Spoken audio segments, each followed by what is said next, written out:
Losing a loved one is one of the most distressing and unfortunately common experiences people face. Most people experiencing normal grief and bereavement have a period of sorrow, numbness, and even guilt and anger. Gradually, these feelings ease, and it's possible to accept loss and move forward. For some people, feelings of loss are debilitating and don't improve even after time passes.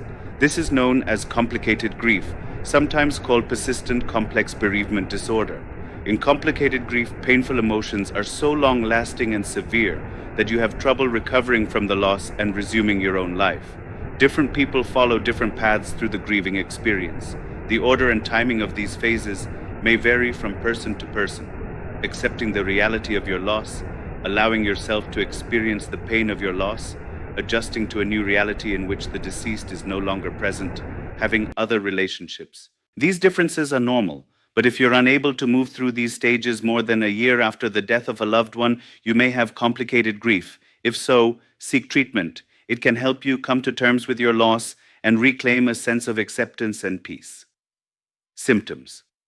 During the first few months after a loss, many signs and symptoms of normal grief are the same as those of complicated grief. However, while normal grief symptoms gradually start to fade over time, those of complicated grief linger or get worse. Complicated grief is like being in an ongoing, heightened state of mourning that keeps you from healing.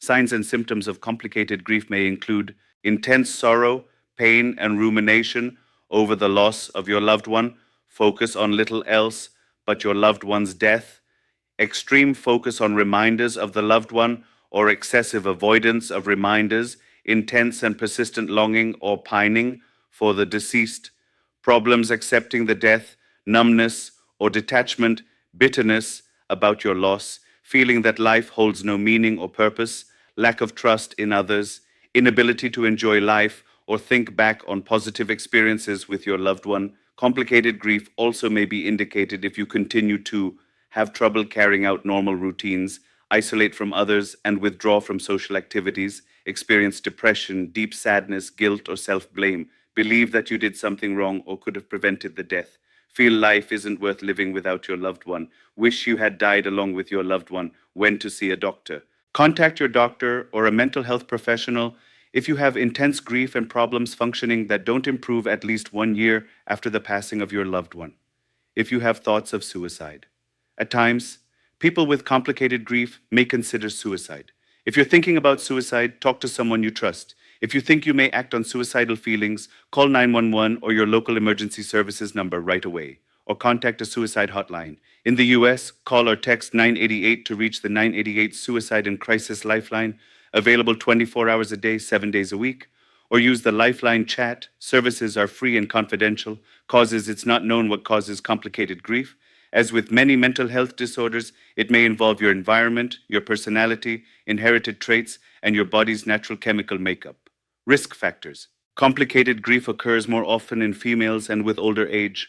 Factors that may increase the risk of developing complicated grief include an unexpected or violent death, such as death from a car accident or the murder or suicide of a loved one, death of a child, close or dependent relationship to the deceased person, social isolation or loss of a support system or friendships, past history of depression, separation anxiety, or post-traumatic stress disorder, PTSD, traumatic childhood experiences such as abuse or neglect, other major life stressors such as major financial hardships, complications. Complicated grief can affect you physically, mentally, and socially. Without appropriate treatment, complications may include depression, suicidal thoughts or behaviors, anxiety including PTSD, significant sleep disturbances, increased risk of physical illness such as heart disease, cancer, or high blood pressure, long-term difficulty with daily living, relationships or work activities, alcohol, nicotine use, or substance misuse.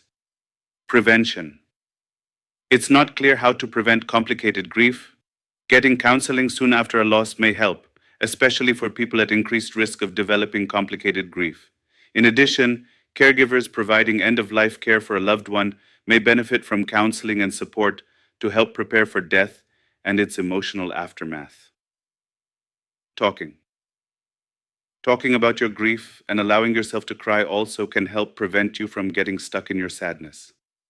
As painful as it is, trust that in most cases, your pain will start to lift if you allow yourself to feel it.